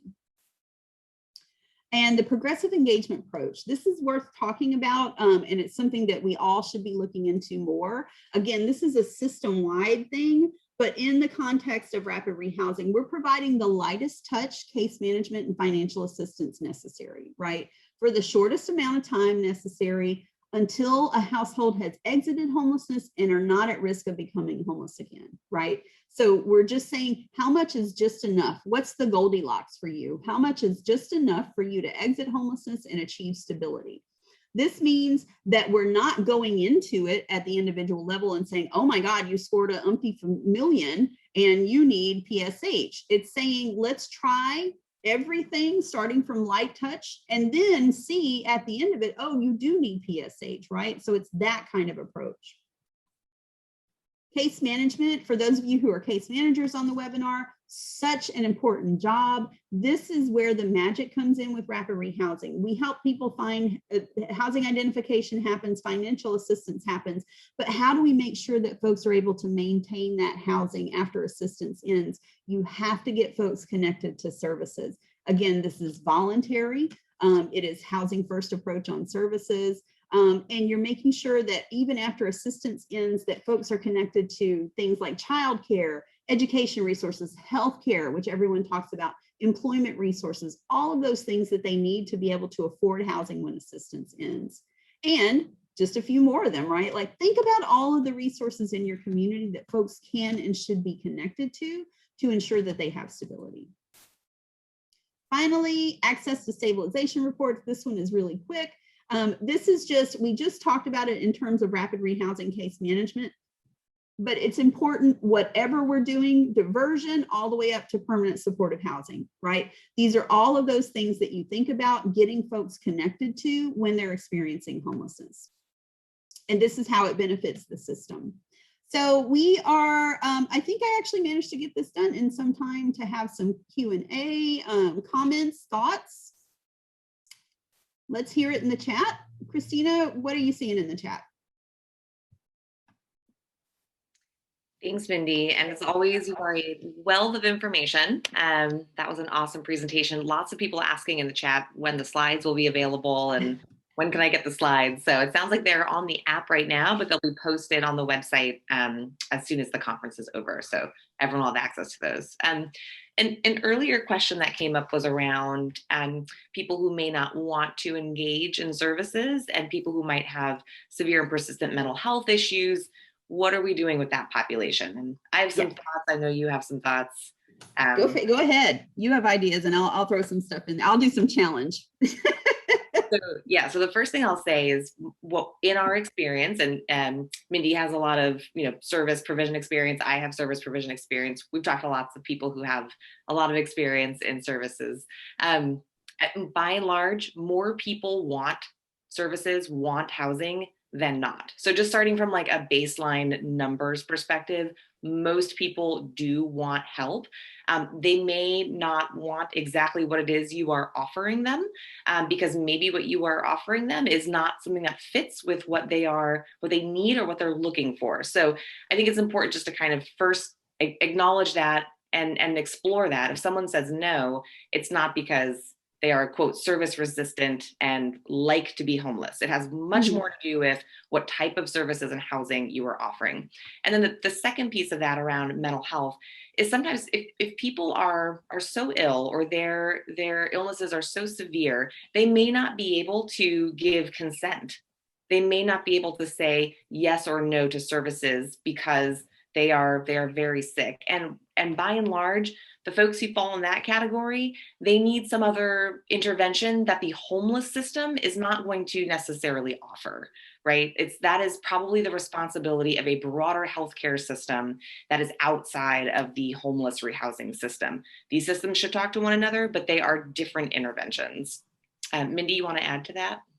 Yeah, you said it all really well and in a much better way than I would. For me, the thing that comes up, a couple of things that you talked about is this is just human nature. We tend to focus on the thing that was really hard. When I talked about, if you ask shelter providers what they're struggling with, when we go in and we do emergency shelter learning collaboratives in communities, most folks don't remember all of the folks that came into the shelter and got out quickly, right? And that's most people that they're serving. We tend to remember the harder ones, right? We remember the one that stayed a long time. We remember the one that didn't want to do services, right? That's just human nature. We remember those things. So we kind of bring those up as if they're the dominant problem that we're having. So kind of always kind of do a reality check, just as this is like a mental health soothing thing. Like, actually, most folks that I serve do want my help, right? And kind of hold on to that. And then, like you talked about, instead of framing it as service resistance, having that conversation with ourselves about, like, is there something I could be doing differently to make what I'm offering more engaging? Sometimes we're not giving people what they want, and we need to listen to them saying, you're not giving me what I want. Right. And be willing, again, that power differential, right? Like, be willing to hear them and have them tell us what they want, and then giving them what they want. In those rare, but what seems like happens more often because it's harder, occasions where there is someone who is in that level of serious mental health crises, this is a big part of when we talk about a systemic response to homelessness, it's not just about what you're doing in the homelessness system. It is about those larger community connections. It's about those mainstream resources, especially healthcare and mental health care. And that is also true, but just kind of challenge ourselves that that's not most folks that we're serving. And so don't let those individual really difficult cases kind of make us think that what we're doing isn't working when it actually is working for most folks. Yeah, that's a really good point. Mindy, there's a kind of specific question around rapid rehousing, which I think is a really good one from Sarah. I saw that one. Yeah. Yeah. So thank you, Sarah, for bringing this up. So this, Sarah, gets at something that's really, really hard for all of us who kind of have a social worky background to get used to, is that our job is not to end people's poverty. It is not the responsibility of the homelessness system or homelessness programs to end people's poverty. It is about ending their homelessness. And again, remember, most people who are poor don't become homeless. Even most people who are severely rent burdened within the people who are poor don't become homeless. So what's happening with all of those other poor folks, those other severely rent burdened folks, how are they living? You all have poor people in your community who are not becoming homeless. And how are they living? I tell you, one thing that they're probably doing is sharing housing, right? So this is a big, big piece of it, especially in hard markets like California. You have to do shared housing. You have to make housing affordable. If you're doing rapid rehousing, where you are putting people in housing they can't possibly afford when it's over, then of course they're not going to be able to afford it when it's over, right? So from the beginning, you need to be having realistic conversations with people about, here's what your income is, here's what you can afford, here's what the rental is on this apartment, here's what it is if you share housing, right? So it's about two things. It's about making sure that you're putting people in rapid rehousing situations where it is actually affordable for them. And that's about having a reality check conversation with people. And it's probably about sharing housing, right?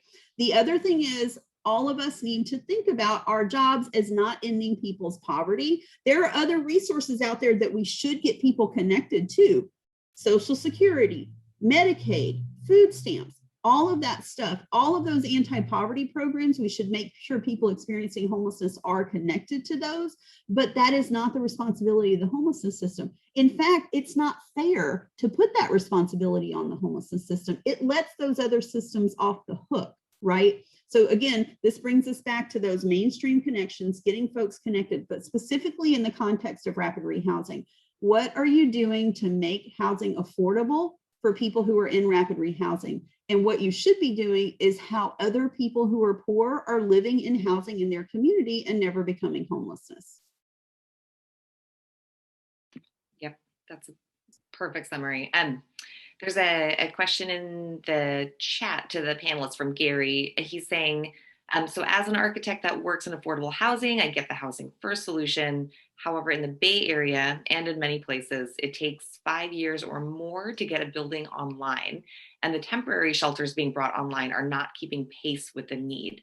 So the Bay Area seems to be the definition of a stuck system. And I would agree. How do we unstick the system? Yeah. Gary, I'll just quickly say, certainly the answer is to unstick the system is not to kind of sit and wait for affordable housing buildings to come online in 5 years. It feels like we have to push forward several different solutions at the same time, which is tough, but not impossible. Where we got to think creatively. Affordable housing alone is not going to solve homelessness. Building affordable housing alone is not going to solve it. So we need to think about how we can stem the inflow, keep people where they are through greater tenant protections, and keeping affordable housing stock that exists now, keeping people in there. So working that prevention side. And then also thinking about leveraging the existing market. So rapid rehousing, as Mindy was just talking about, keeping people in shared housing situations and getting creative. And when I say creative, I don't mean like creative housing prototypes. I just mean like creative housing solutions that are sometimes case by case based on where the person is in their sort of back rehousing journey, right? And then the temporary shelters being brought online aren't keeping pace. So the only way to maximize the existing shelter system really is to have better throughput. And so continuing to keep our eye on the prize, which is bringing more housing solutions on so that people have places to exit to is definitely important. And then from a totally different angle, why it takes 5 years to bring buildings online. Obviously, there's things that are unavoidable. It takes a long time to build an apartment building, but there are also other sort of streamlining efforts that I think we as advocates need to push for as well, because there are ways to cut down the time. And I know the state has gotten, has some really good ideas and has pushed some initiatives out recently. But some of these will take time to stand up as well. Mindy, do you have other stuff you want to add to that? Yeah, I think, Christina, you know more about the housing development piece of it, and I don't pretend to.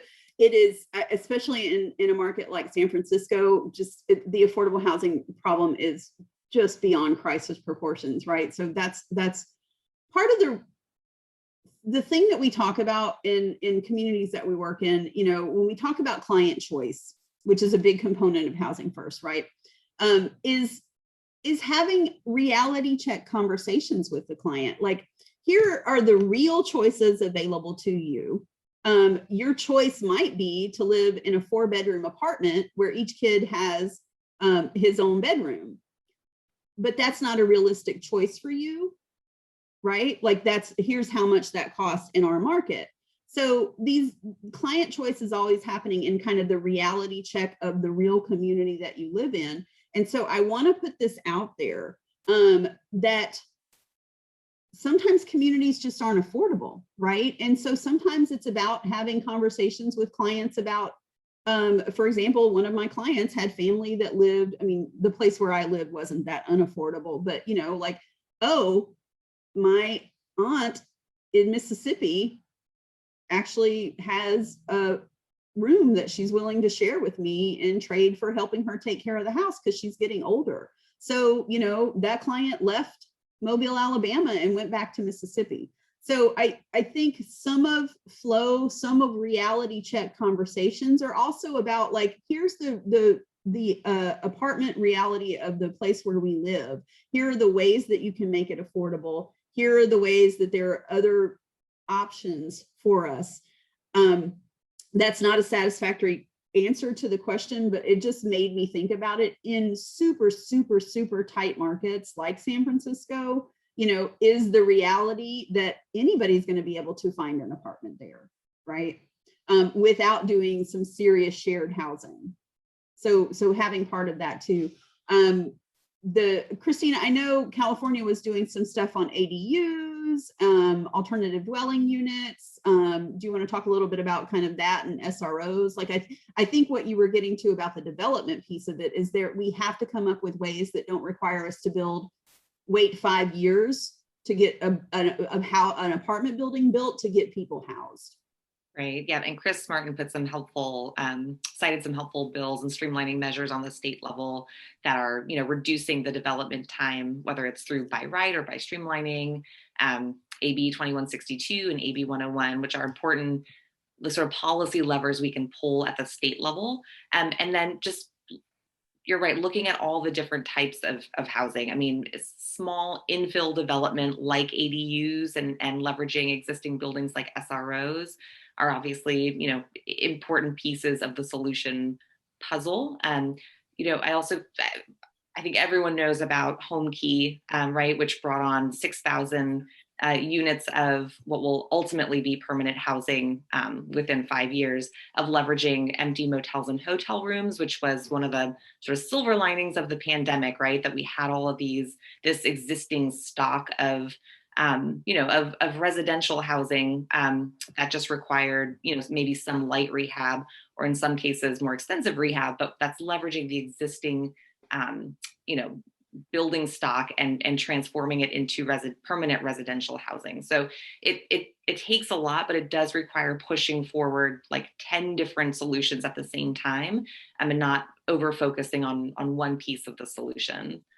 And there's an excellent question. And this is one I think a lot of us in this work spend a lot of time, maybe too much time, focusing on, just because it is so pervasive. But it is this sort of misconception that most or all people who are homeless are drug addicts, they have mental health issues, and so they can't be helped with housing, or or that's the lot in life that they chose, and what they really need is just to get off drugs, or have, their mental health, their medication, and that's what they really need, and it's not housing. So, Mindy, what would be the best, and it's a great question, Deborah, what would be your best advice on how people could explain that this isn't true? And how can they create a compelling public message on that? Yeah.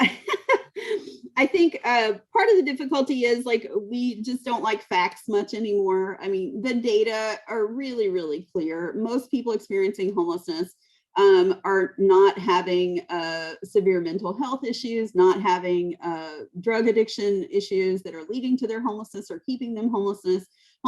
Most people who are experiencing homelessness are just really poor and have a housing crisis, right? So that is the data. Those are the facts.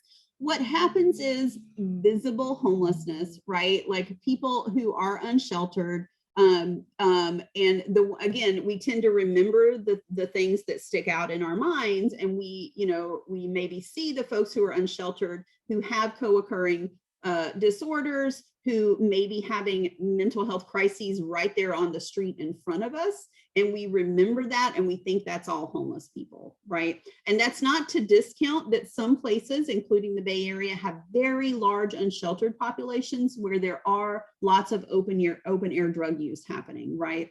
But that is not most homeless people. The other thing that I would say to try to kind of challenge people about that is going back to that very first slide. Substance use, yes, is a risk factor, or is frankly, being homeless is hard, you guys. So things that soothe that stress, we might all be doing drugs if we were experiencing homelessness, right?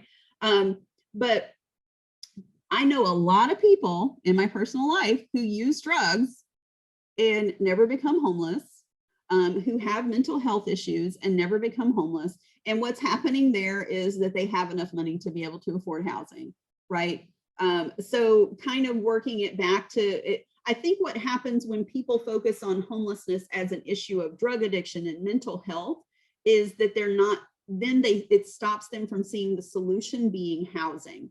So I like to always say, it's not the drug addiction and the mental health issues that are causing the homelessness. It is not having enough money to pay for housing.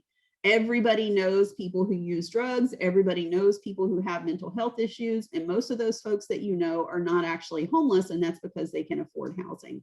So it's a way to kind of flip it from focusing on the manifestation of problems people are having while they're homeless to the actual homelessness. Deborah, does that help a little? Yeah, I think I'll just add on to that. I think a tendency to say that it is the person who is homeless, it is their fault, that helps protect us from having to think of systemic solutions by making it like an individual problem, right? There's just it's kind of, yeah, lets us off the hook as a society that we have to do something about it. It's that individual who needs to figure their stuff out, right? And I think a really good example, just like a visualization that stuck with me, it's from like a public health presentation, is about envisioning, a lake. And if you see one fish that's floating upside down, you might think, oh, that one fish is sick. That one fish died because it got sick and it's not okay. But if you see thousands of fish floating upside down in a lake, what do you think? You think, something's not wrong with the fish. Something's wrong with the water. Something has happened in the water, in that culture, in that environment that has created a problem for those fish. That is when we think of homelessness, we have thousands of people who are experiencing homelessness on any given night across the country in California. That is a systemic issue. There is something wrong with the water. It's not that there is something wrong with the fish. I love that. I'm going to start using it all the time now, Christina. Yeah, that stuck with me, and I have shared. I wish I could credit the person who, and I don't. But it was a public health presentation. It was very compelling. There's a couple of questions here, kind of specific to California, around how do we find out services available for people who are homeless in Oakland. My email is here on the screen. So if you have California community specific questions, I'm happy to take those offline and try to help you navigate and connect you to the right community folks. There was also a few, I don't know if they're necessarily questions as much as they're just, sort of comments around how the disability community has faced homelessness, and there's a lack of access to accessible housing, and how can we get accessible and affordable housing? How can we raise that as an important issue? There's also kind of a point raised about wheelchair accessible housing being really limited. So that, I don't know if people in the chat want to share thoughts. Mindy, I don't know if you have thoughts about that. It certainly is an issue. I mean, having accessible housing and a lack of it can screen out people who are most vulnerable, who are living on our streets, and that is unacceptable. We agree. But Mindy, I don't have anything to add. We made sure when we talk about equal access, we do it in the terms of family configuration, but when we talk about bigger picture access, especially in the context of shelters, when we do a lot of training with shelters, it's part of that question you have to ask yourself is, am I literally accessible if someone is in a wheelchair? Am I literally accessible if someone has a hearing impairment? All of those kinds of things have to be considered when we think about access. And we should acknowledge, when we're thinking about housing placements, that is going to be a barrier for folks getting into housing placements. I will say too that that PSH, that part of that designation about PSH is that it requires that there's a disability, is because it originally came about to address these issues, that disability itself creates barriers to housing stability and can be a huge risk factor for homelessness, right? So it's trying to get to that as well. And we know also that disability has racial equity implications. Something to think about that I talk about in my bigger presentation that I do about racial equity and coordinated entry, and this is in context of PSH. Think about the fact that structurally, for historical reasons, structural reasons, within Social Security, we know that that people of color are less likely to have their Social Security disability claims approved, right? So that in itself can create a disparity for who gets into PSH, because you have to have that disability to get into PSH.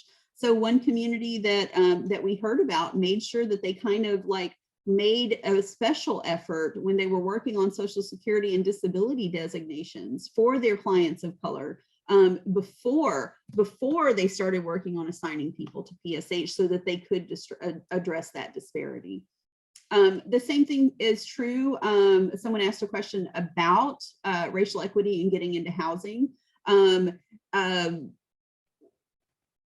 Thinking about issues like where you are doing outreach can be really important. I have a good example from a city on the West Coast that shall remain nameless. And this was quite a few years ago now, so I'm sure that things have improved since then. But, the downtown area of this city was where all of the young people experiencing homelessness kind of congregated, right? And they were overwhelmingly white kids. And they did focus groups in the surrounding kind of suburban areas. This is not a place with a good transit infrastructure, right? And they asked, there were, hey, guess what? There are Black young people experiencing homelessness, but we aren't seeing you at our shelter. Why not? And, the young people are like, we can't get downtown. We don't have cars. Nobody was doing outreach in their communities. So thinking about where people of color experiencing homelessness are, where are neighborhoods where people are most at risk of becoming homeless, right? So there's some good data now on really doing targeted eviction prevention, and doing it by zip code. Like we know that certain zip codes have really concentrated poverty and may have more likely to be experiencing eviction. So making sure that you're working in those neighborhoods, in those communities. Another thing to think about is connecting with service organizations that serve primarily Black and Indigenous people of color. I'm not talking about housing providers. I'm talking about social service providers, community centers that serve those folks. So again, thinking about how we should make sure that people maintain stability and rapid rehousing, even in communities that we've seen that don't have disparities in who gets into shelter, that don't have disparities in who gets into rapid rehousing and permanent housing, we still often see a disparity in returns to homelessness. And to me, that talks about the need to have better services while people are in housing, but also to do better connections to community resources. So that's another way to think about it. If you have a client of color, how are you connecting them to the resources for communities of color that exist for them, that can provide them with that kind of community affiliation with the services that they need? Yeah, that's a really good point, Mindy, around the housing retention and leveraging resources in a community to help people stay housed. It's like the hard work, the easy work almost is getting someone into housing, and then a lot of the hard work begins once they are housed, and making sure they don't return to homelessness.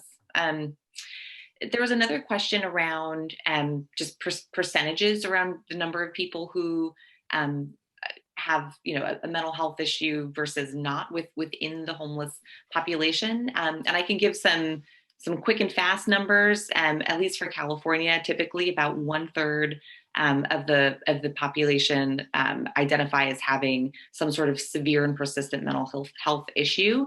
I think those numbers hold true for the national picture, but I don't want to say that because I'm not 100% sure on the national percentages. But I do want to maybe get a little nuanced here, because I think sometimes, and I know at least in LA, there had been some newspaper articles that the population or the proportion is much higher than just 1/3. There is, and Mindy touched on this earlier, there is a distinction between people who are experiencing some sort of situational mental health crises because of their homelessness, because they're experiencing extreme trauma that, frankly, if you haven't been through homelessness, you have no idea just how traumatic it can be to have your sort of safety rocked at your core of not having a safe place to call home. So that sort of situational trauma or situational symptomology, if you are experiencing a mental health issue at the time, is different and distinct from someone who has a severe and persistent mental health issue. That, again, housing can be the treatment, housing can be the cure. So that person's negative mental health symptoms, disintegrate once they are housed. But there is a difference between people who say, yes, I'm not feeling good mentally because I'm homeless, and people who have had long histories of mental health and formal diagnoses. And that is that is who we are talking about when we say 1/3 of the population has a mental health issue.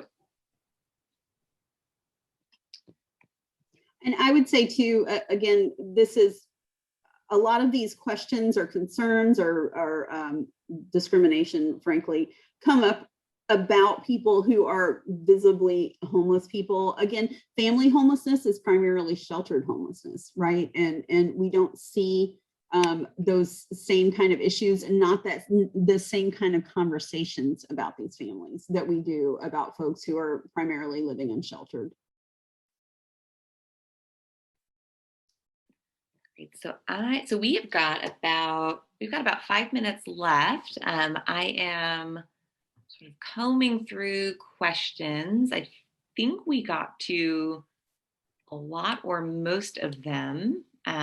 If we missed anything, give you a moment to please put it back in the chat or into the Q&A. I have there's some, Chris mentioned something about reentry folks.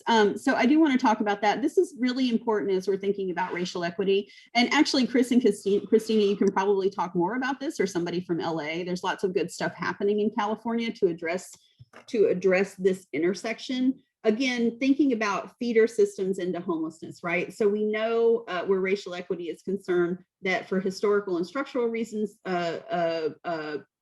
people of color are more likely to be involved in the criminal justice system. because they're more heavily targeted by the criminal justice system.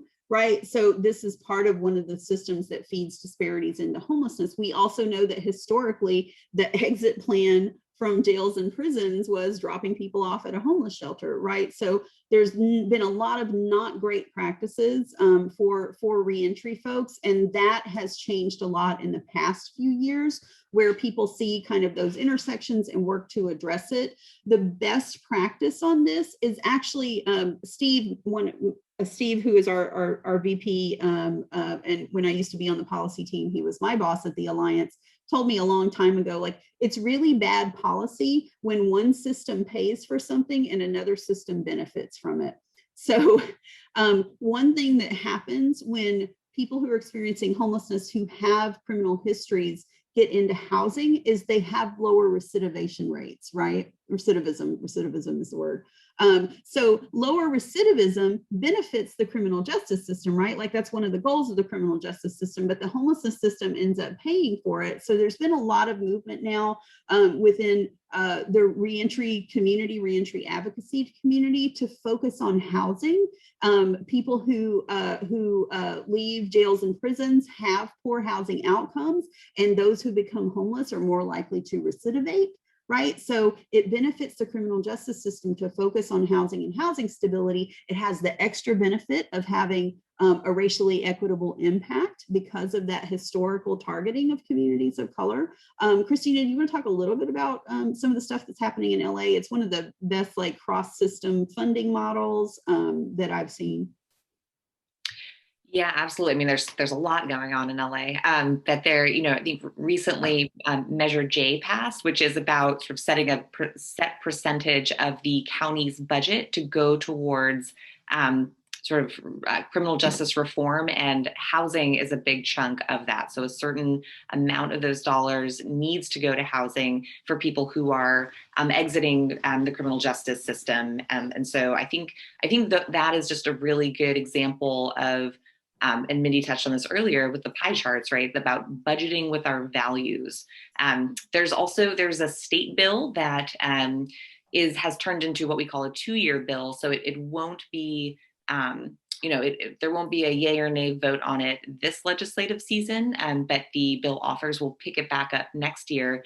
That is AB 328. I do believe Housing California might be a co-sponsor, and Corporation for Supportive Housing is a co-sponsor as well. This would essentially take savings from the state corrections department, because they have savings because there are prison closures happening across the state, and reallocate those dollars to a statewide reentry and workforce development program. So that, again, just another example that if we say this is something we value, if we believe housing is a human right, and we know that the criminal justice system is a feeder system into homelessness, then taking dollars that are traditionally for those programs and reinvesting them into solutions we know that work is a way to truly kind of walk the walk and talk the talk. Thank you. Chris put a little more information about AB 328, and for more information, you can reach out to him. I saw Deborah wanted clarification. The 1/3, Christina, that 1/3 statistic, was it mental health or all chronic health? I think it was persistent mental health, right? Correct. Persistent mental health. Yeah. And one final thing from Caitlin, resources most helpful for families. So PSH, I would say, is not what most families need. I think PSH is not what most people experiencing homelessness need. Because PSH is so expensive, because it's a potentially rest of your life voucher, because it involves intensive services, that should be held out for folks who do have these persistent, severe mental and physical health issues and disabilities that require that level of service intervention. I think what happens is, and rightly so, we want families to not be poor anymore. We want to lift families out of poverty. So I think what has happened in a lot of places is that PSH has just come to be seen as just affordable housing. And so what people need is affordable housing. They don't necessarily need those services components, right? So For the homelessness system, the response for families experiencing homelessness is diversion, right? And getting folks back into housing situations, whether that's with friends or families, informally on leases, or just informal shared housing situations, which is how most poor people make housing affordable, right? Like it's doing that. It's rapid rehousing, getting folks into permanent housing as quickly as possible, providing rental assistance, good case management, good connection to resources. Also, by the way, doing that in the context of shared housing. Families can share housing with each other, right? Like there are lots of stories about young families, particularly doing shared housing, and they're sharing not just the housing, they're sharing the childcare, they're sharing the laundry, right? Like that kind of thing. Those can be really good matches to make housing affordable. We really, really, really need to think about PSH as something that we're reserving for folks who, but for this long-term intervention, would not be able to stay out of homelessness, not necessarily that we want to lift them out of poverty.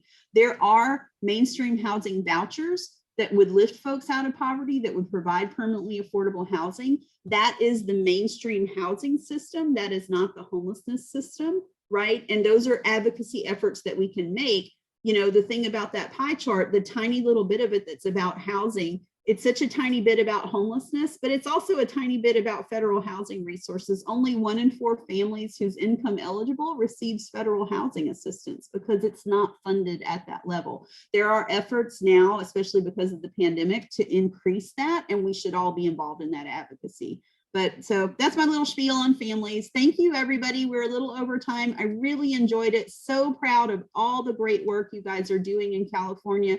Keep it up. Reach out to us anytime. Our email is here. I love to hear about the work that you're doing and ideas that you have for how to make this work more equitable. Thanks, everybody. Thank you, everyone.